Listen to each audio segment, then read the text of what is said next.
de son noble but. Mais ce que je vois, parfois, me fait peur.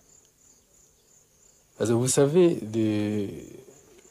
le premier pouvoir, le pouvoir qui est parti, le gouvernement qui est parti, ou plutôt, disons, en gros, le pouvoir de Habyarimana, on disait que c'est le pouvoir d'un Akazu. Akazu, ça veut dire pratiquement un club.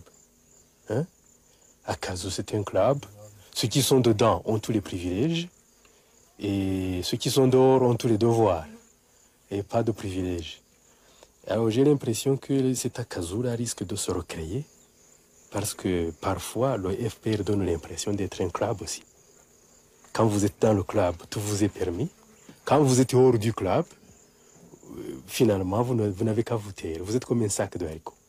On vous met à gauche, vous allez à gauche. On vous met à droite, vous allez à droite. Et il vous est interdit de demander pourquoi.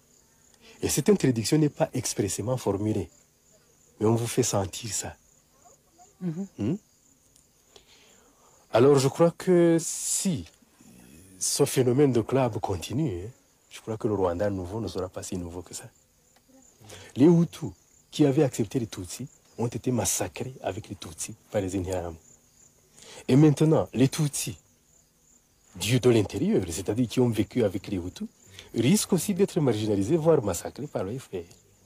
Et donc je dis, ceux qui avaient accepté la différence, ceux qui acceptent la différence, c'est eux qui risquent de le payer. Or pour moi, la différence, c'est ça la construction, la base de construction d'une société moderne. Si on n'accepte pas la différence, si on n'accepte pas le pluralisme, il n'y a pas de société.